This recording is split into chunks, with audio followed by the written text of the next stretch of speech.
Nah, orang yang bukan makomnya tidak boleh ikut-ikutan. Tidak boleh loh, hancur kita. Kalau kita mau niru-niru perilaku mereka, sebetulnya kita nggak punya kepribadian seperti mereka, hancur loh kita.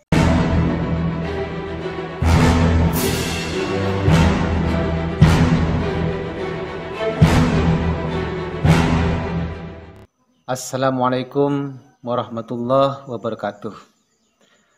Untuk kali ini Gus El Madura ingin membagikan sebuah ilmu lagi, dan tentunya ini tetap ilmu yang sangat penting untuk kita ketahui, yaitu tentang masalah pemahaman-pemahaman di kalangan masyarakat yang seringkali banyak terjadi bahan perbincangan, bahkan terkadang ya bukan cuma dari kalangan orang awam, bahkan orang-orang yang berilmu sekalipun kadang-kadang ikut-ikutan, ikut menyalahkan tentang yang satu ini. Dalam masalah apa maksud saya? Yaitu dalam masalah pandangan orang awam khususnya terhadap seorang wali majdub atau wali jadab. Yang paling risiko di sini, saya pernah mendengarkan langsung, bahkan melihat langsung, seringkali lah ya, kadang-kadang wali jadab itu yang sudah majdub, lupa diri itu, mereka dianggap sudah gila, ada yang menganggap udah, yang menganggap itu yang lurus tuh hanya orang-orang tertentu. Ya kebanyakan lah nggak paham soal itu. Ya masih bisa dimaklumi karena memang perilaku mereka seperti orang yang nggak waras gitu, secara dohiriyah. Apa yang perlu saya luruskan di sini? Ya, sebelum saya ke sini, saya mau cerita sedikit sesuai dengan pengalaman yang saya tahu, yaitu sekitar pada tahun 2003. Pada tahun 2003. Di mana pada saat itu saya lagi ditugas pada sebuah pesantren As-Salafi Al-Akrami di Kota Bangkalan. Di sana saya pernah ada kejadian di mana pada malam hari saya bermimpi. Ya maaf, ini memang cuma mimpi, tapi mimpi jadi kenyataan. Saya bermimpi ada orang yang gak waras datang itu ke pondok saya, ke kamar saya. Nah nyampe di sana, panggil assalamualaikum. Saya buka pintu kamar, saya buka dan saya temani dia di kamar berduaan dengan saya. Saya ajak bicara, nyambung, dan saya ingat betul sama wajahnya, pribadinya itu sangat jelas sekali dalam mimpi. Begitu. Keesokan harinya sekitar jam 10, sekitar jam 10, ternyata benar-benar jadi kenyataan. Ada orang ada orang gila yang lagi nyusup ke pesantren. Saya tanya sama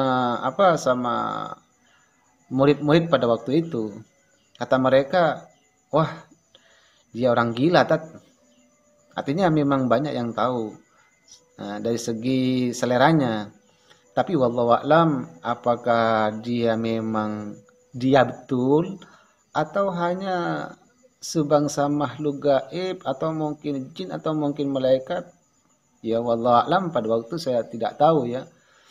Apa cuma menyerupai atau bagaimana?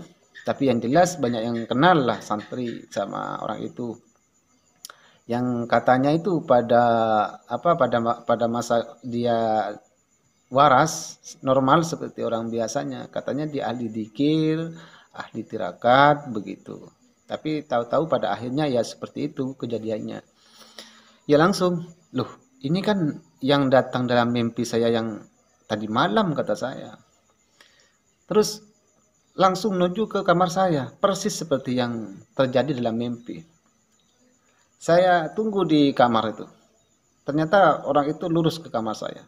Nyampe ke kamar, ke pintu, langsung assalamualaikum. Loh kok persis. Lalu saya langsung ngobrol sama dia, duduk ya. Katanya disuruh tutup pintunya, saya tutup. Terus ternyata nyampe ke dalam kamar saya itu perilakunya itu seperti orang yang normal biasa kok.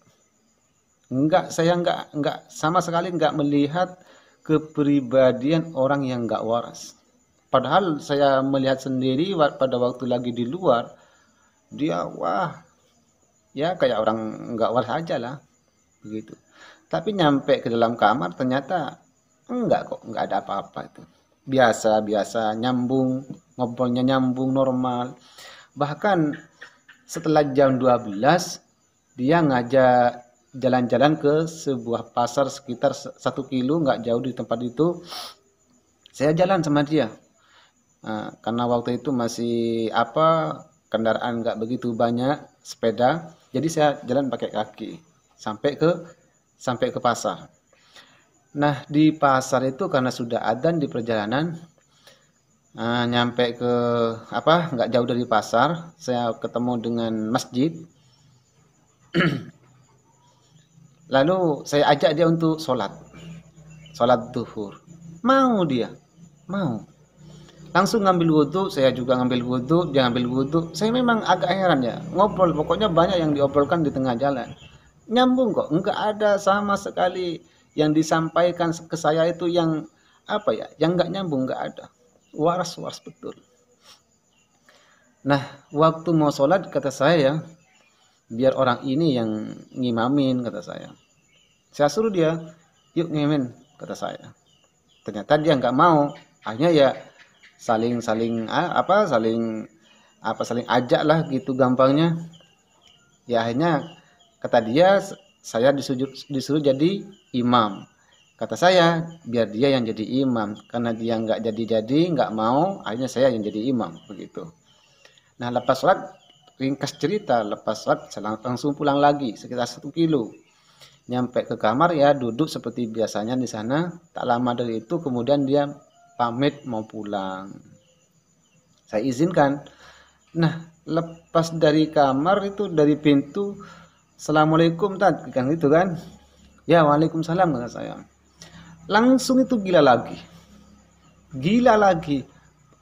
Pokoknya apa yang saya lihat mulai tadi itu, dari panggil salam pertama kali, ngajak jalan-jalan, pulang lagi, itu jauh beda. Nyampe keluar tuh gila lagi. Waduh, jadi ketahuan santai lah. Pokoknya lah gila, gimana orang gila gitu. Subhanallah. Jadi saya yakin dia termasuk wali maddu. Dan pernah juga setelah saya pulang, nggak lama dari yang saya pulang dari Bangkalan, di rumah itu tahu-tahu ada orang yang nggak ada yang kenal di kalangan masyarakat rumah lah, warga nggak ada yang kenal sama orang itu, tapi tahu-tahu ada orang gila datang ke rumah saya. Bahkan itu dari sekitar sekitar pagi lah, pulang sekitar asar, dia tidur di surau saya, tidur. Karena saya nggak tega, akhirnya ya saya kan punya baju yang nggak kepake gitu, tapi saya agak eman masih gitu. Akhirnya saya rembuk musyawarah sama istri untuk dikasih sama dia. Saya ditanya sama istri, "Sampean nggak eman?" "Ya eman sebetulnya," kata saya, "tapi kan kasihan dia bajunya sangat jelek kata saya. Ya kalau sampean pasrah ya udah kasih aja. Saya pikir dulu karena masih apa ya, takut nggak ikhlas juga kan eman kan. Nah, setelah matang di pikiran saya, dalam hati saya sudah ikhlas, saya pergi keluar, saya kasih. Nah, ini baju kata saya ya, ini baju buat sampean kata saya. Ternyata itu nggak mau. Ya diambil tapi dikasih lagi. Mungkin dia tahu bahwa saya masih agak eman. Semenjak itulah kemudian apa ya pamit, bilang terima kasih atas pemberian saya, kemudian dia pulang. Dan sampai sekarang saya nggak pernah ketemu lagi dengan orang gila itu. Gitu. Jadi 2 kali sudah. Intinya bagaimana orang jadab itu? Ya orang jadab itu kan apa ya? Banyak orang nggak paham itu yang saya maksud. Apa sih perbedaan orang jadab dengan orang gila yang benar-benar gila? Ya saya nggak mau panjang lebar, nggak perlu bicara soal hadis Al-Quran. Apalah saya ngambil simpel-simpel aja lah, biar mudah lah sampean memahami. Kalau saya bicara secara apa terlalu dalam takut nggak paham juga sampean. Karena ya apa ya, saya pingin yang simpel karena waktu yang tak memungkinkan di sini. Jadi begini ya, ini saya mengambil sesuai apa yang saya tahu ya. Ya kalau setahu saya orang gila itu kan apa ya, blank. Kalau orang gila itu orang yang gila bener-bener gila, kerasukan setan, kesurupan lah gampangnya, itu kan blank. Udah hati dan pikiran itu hilang karena sudah dikontrol penuh sama makhluk gaib. Atau mungkin pikiran sudah apa, otak sudah geser dan hatinya sudah hilang ingatan. Itu orang gila yang benar-benar gila. Nah, wali madhub itu tidak seperti itu. Wali madhub itu ibaratnya ya hanya pikiran yang konslet atau lah apa ya apa ya bergeser lah, bergeser dari keasliannya gitu, hanya pikirannya. Kalau di kolbi ya, di dalam hatinya itu full kepada Allah Subhanahu wa taala karena mereka sudah tembuslah pandangannya. Nah, ini yang konslet gitu. Itu perbedaan setahu saya antara orang jadab dengan orang yang gila-gila bener gila gitu. Dan biasanya orang yang benar-benar gila itu nggak ada sesuatu yang aneh. Beda dengan orang madhub, orang yang jadab, pasti ada sesuatu yang aneh dalam kepribadiannya. Pernah lagi saya ketemu dengan wali jadab pada saat saya lagi apa ya, ada orang sakit di rumah sakit tuh, saya main ke sana. Tahu-tahu ada wali madhub. Saya kan termasuk malu kan banyak orang, saya takut dipermalukan juga kan, gak enak gitu. Saya cuma sampaikan dalam hati kepada Allah, ya Allah, semoga orang ini paham apa yang ada dalam hati saya. Ya alhamdulillah, orang-orang itu yang lain tuh apa ya, pokoknya lah digoyonin lah, diprank lah gitu, diprank mereka. Tapi alhamdulillah, nah, kemudian duduk di depan saya, alhamdulillah cuma minta rokok sama saya kasih. Seakan-akan apa ya, paham dia. Ya mungkin dia paham apa yang ada dalam hati saya kasih satu.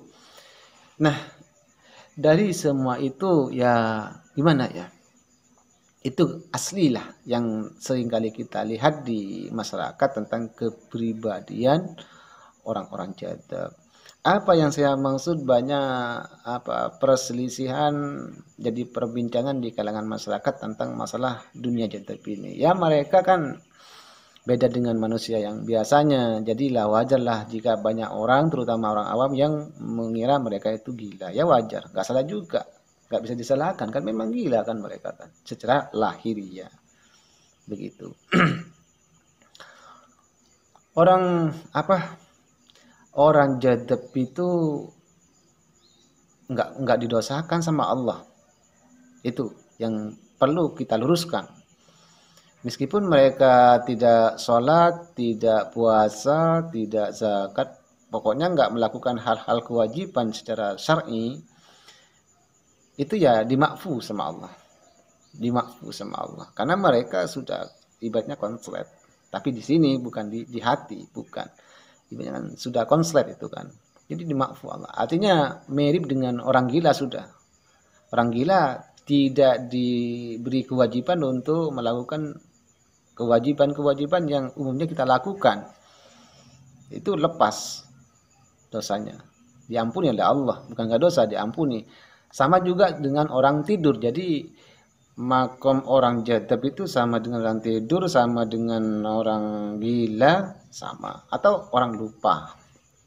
Orang lupa, contoh kita lupa dikira apa? Dikira masih belum duhur.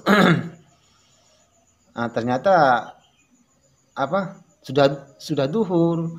Nah, itu kan lupa namanya. Maka itu bukan nggak dosa, tapi diampuni sama Allah karena nggak didosakan dalam syariat.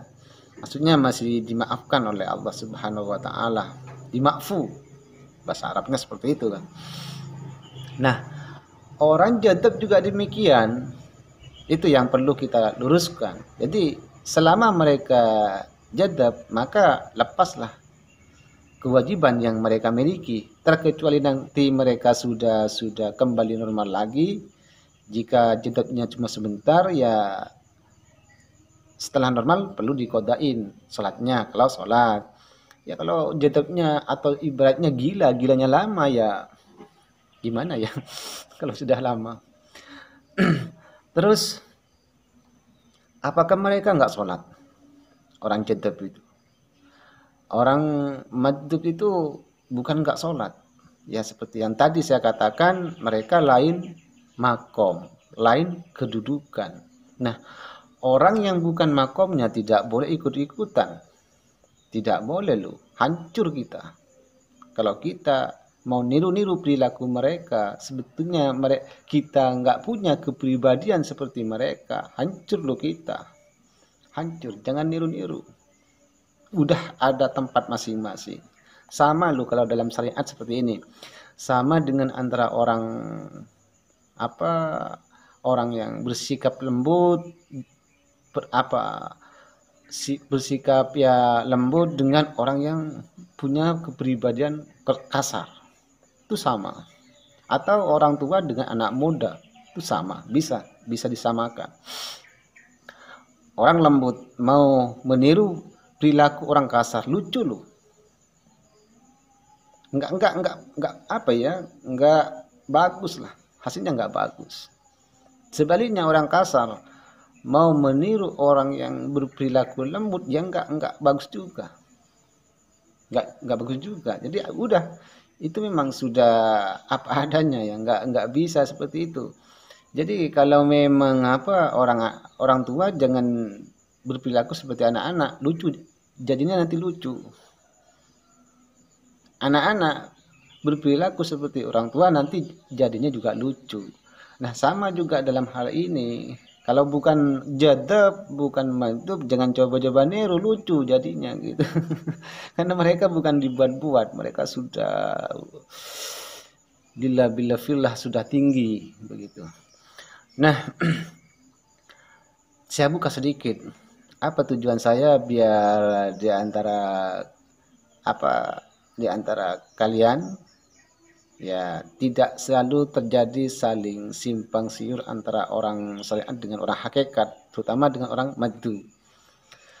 Orang majdzub itu sholat juga loh, sholat, hanya lain tempat gitu, lain tempat, sholatnya lain tempat, dan sudah lain pandangan mereka. Mereka itu sudah batinnya sudah tembus kuat kepada Allah Subhanahu wa taala. Jadi sudah tidak terbaca secara lahiriah. Gitu. Yang paling repot kadang-kadang ya terjadi sesuatu apa ucapan wah masa katanya orang syariat dengan hakikat itu nggak bentrok. Nah ini kan bentrok, nggak bisa, nggak bentrok kok. Mereka itu sholat, hanya tidak terlihat oleh mata biasa. Mereka itu sholat. Kadang-kadang yang menjadi udzur bagi mereka itu contoh-contoh.